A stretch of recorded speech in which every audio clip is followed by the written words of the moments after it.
काय मग सुटला ना तुमच्या तोंडाक पाणी? आता तोंडाचं पाणी पुसा आणि रेसिपी बघा. बघा बाजारातून एकदम असो एक वाटो बोंबलाचो आणलंय आणि मस्त फ्रेश कडकडीत बोंबील होते. धुवून घेतले, ताटलीत ठेवलंय आणि त्याच्यावर एक दोन चमचे मीठ टाकले आणि एक लिंबू सररावून पिळून घेतले.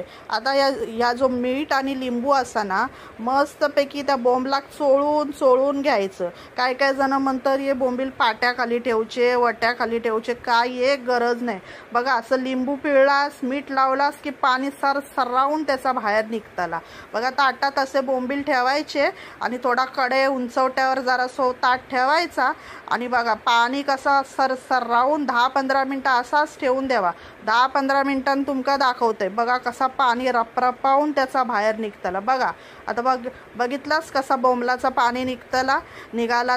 आता बघा तुमका पाट्याची गरज नाही आणि वरवंट्याची गरज नाही. असा मस्तपैकी पाणी त्याचा निघाला असा. आता बोंबील तुमचे चांगले भाजले ना की कडकडून कुरकुरीत होतले. बघा आता या पाणी फेकून द्यायचा.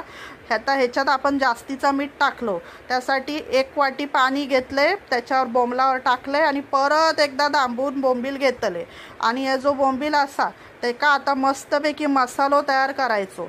1 वाटी घेऊची, त्याच्यात 1 चमचो मालवणी मसालो टाकलंय, 1 चमचो मिरची पावडर, पाव चमचो हळद, थोडासा मीठ टाकलंय आणि आगूळ टाकून मस्तपैकी त्याची अशी पेस्ट करून घ्यायची.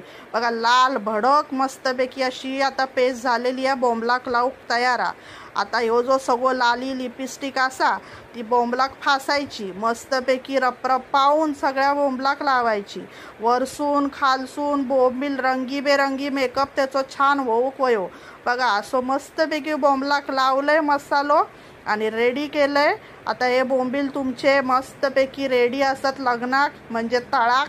आता बघा या एक तांदळाचा पीठ घ्यायचा ह्याच्यात आणि बोंबील वरसून खालसून त्याका मस्तपैकी रपरपावून पीठ लावायचा म्हणजे कुरकुरीत वये ना तुमका बोंबील म्हणून. आता बघा तेल तापलेला असा तव्यावर मस्तपैकी मोठ्या गॅसवर हे भाजायची. आता बघा मी कसं एक एक बोंबील त्याच्यात सोडून घेतलंय. मोठीच गॅस ठेवची आणि मस्तपैकी एक बोंबील आता परतवून घ्यायची. आता हे जे बोंबील असतात ना एवढे कुरकुरीत होतात काय सांगू तुमका. आता बघा आपले बोंबील मस्तपैकी रेडी झालेले असतात. एक उचला आणि खाऊक लागा. बघा असे कुरकुरीत बोंबील तुमका होय तर आपल्यासारखी रेसिपी करा, माका कमेंट करा, शेअर करा आणि आपल्या चॅनलला सबस्क्राईब करूक विसरू नका. बघा रेसिपी आवडला असंच आपला चॅनलला सबस्क्राईब करा.